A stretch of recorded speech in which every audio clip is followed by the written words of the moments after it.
No one makes decisions. They want to know who makes the decisions in the Venus Project. Is it democratic, autocratic? Is it technocratic? No, it's none of those systems, and no one makes decisions. Here's how it's done. First, we do a survey of the Earth's carrying capacity, and we maintain a population in accordance with the carrying capacity of the Earth and the local environments. Before we build any city in the future, we shave off the topsoil. It takes nature 1,000 years to make 1 inch of topsoil. So all it's concerned about is the environment and human lives, the well-being of all people. There are no armies, no navies, no police, no prisons, and no need to maintain those systems. What a waste of energy when you think of soldiers trained to be killing machines. If we had the opportunity, we'd send soldiers back to school to become problem solvers. That's where the problems really are, how to bridge the difference between nations without killing. Right.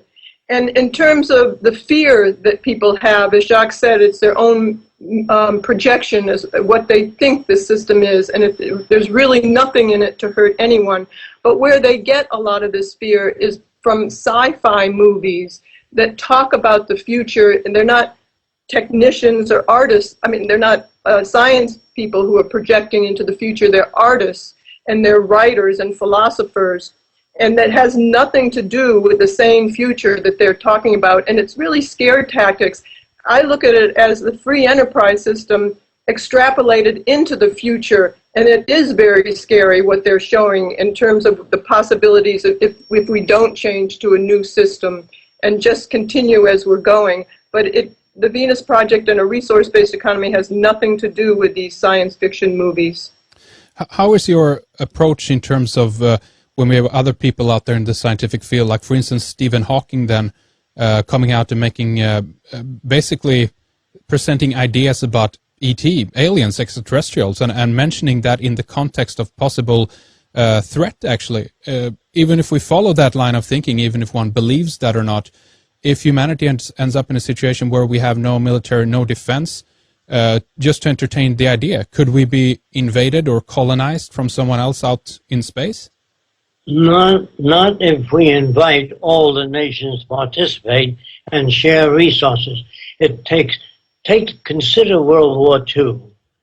All the lives lost, all the cities flattened out, 400 ships on the bottom of the sea with manganese, aluminum, steel. When you consider the cost of World War II, we could have housed everyone on Earth, build hospitals all over the world, give all research labs whatever they needed to do research in heart disease, cystic fibrosis, and all the other things that plague human beings.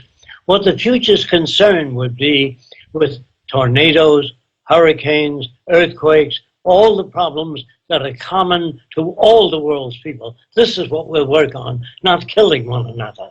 That's the old system. It's been in use for thousands of years, and normal people think, I guess it's human nature. It is not human nature. If you were raised by the headhunters of the Amazon as a baby, you'd be a headhunter if you never saw anything else. And if I said to you, doesn't it bother you to have 10 or 5 shrunken heads? You'd say, yes, my brother has 20. Are those people insane? No. They're normal to that environment. Just as the ancient Romans used to feed Christians to lions, and they'd starve the lions first, and the whole family would come to watch Christians being fed to lions. And the little kid would say, Daddy, can we come next week to watch Christians being fed to lions? And Daddy might say, if you behave yourself. Now, look, is Daddy insane? Anything wrong with these kids? No, that's normal to their culture. In our culture, we watch men fighting each other in boxing rings, knocking at the brains of another person. What you call right and normal today would be considered obscene in the future. I think Hawkins has been taken with too many of these science fiction movies. If he was really concerned about that, he'd look into why we are fighting each other today. We are the aliens invading each other. he would be more concerned with our own stupidity and polluting the earth and killing by the thousands one another just for scarce resources. So I don't think anybody who could come as far as they would come to our planet would be on the level of what we are, trying to invade us and take our resources when they could tap the sun out there. I think Hawkins really has a long way to go in understanding why we behave in social structures. I don't believe there is such a thing as a scientist today.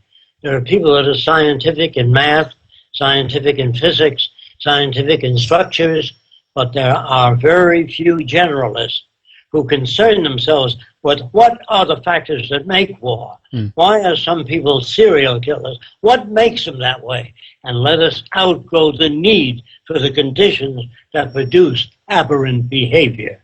That's the problem. Not, I don't care whether a scientist concerns himself with the movement of planets on some distant galaxy while the Earth is falling apart. To me, they are not scientists. They are specialists that have lost the meaning of science. Well, that's right. I would agree with that. It's a form of compartmentalization in one way, and we don't put the whole picture together, and people are too specific on one little task alone. So that is desperately needed. Obviously, people have a good overview of what is being run, and in one sense it's another form of escapism, if you will, as well, to look out there for problems when, just as you say, Jacque, there's plenty of problems here. But another thing that we're being thrown, that they, so to speak, in quotes here, throw at us, is that we're too many people on the planet, that the planet is overpopulated. I guess what I'd like to ask to either you then, Jacque, or Roxanne, is how many people do you think that we actually could live on the planet in terms of the system that you have ideas about? Have you looked into that at all? Yes, we have. What I would say is we better do a very careful study of the Earth's resources and maintain a population that corresponds to the carrying capacity of the Earth, not someone's opinion.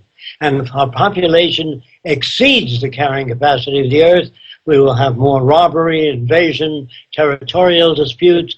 They're not caused by human nature. They're caused by scarcity, lack of access to the necessities of life. As long as you deal with military systems, you're not dealing with the problem. The problem is, again, maintain a population that corresponds to the carrying capacity of the Earth's resources. The military is usurping so many resources. It's so wasteful. It's our biggest industry. It doesn't contribute anything. Generations farther down the line, when they get bombed and their parents get killed, they'll resent those people who invade. It just causes more problems. It doesn't deal with anything. It doesn't deal with the problems. Absolutely, and I have so many more questions for you guys that I want to ask you in the second hour. And again, I want to go into specifically about the technology aspect to this, the computer-based system that I've heard you talking about, and some of your theories and ideas about artificial intelligence as well. That's a big one that I think is very interesting in terms of this as well. But to round things up here in the first hour, Jacque and Roxanne, why don't we just talk a little bit about your European tour and where you guys are heading next? So if we have any listeners out there who actually want to come and see you, do you have in front of you that you could read for us or something in terms of where you'll be going next? Or is it a website, maybe specifically on your website, that people can go to see the schedule, to see where you're going? Well, both. We lost you for a moment. We've started in Colombia, New Zealand, Australia, India, but you can see the past schedule on our website, on the venusproject.com. There are buttons, little square buttons on the home page where you can find where we're going. You could order tickets, but briefly I'll just tell you where we're going next, few stops. As we mentioned, we're in Austria right now, in Graz, and giving the lecture on Wednesday evening. You can find the tickets on the internet. We're then going to Sweden and Denmark and Scotland, Ireland, England, Germany, Switzerland, France, Iceland, and then 4 stops through Canada. So you can get all those details, as I mentioned, on the home page. Right, excellent. By the way, for our Nordic friends who are tuning in, where will you be going in Sweden and in Denmark? Do you know?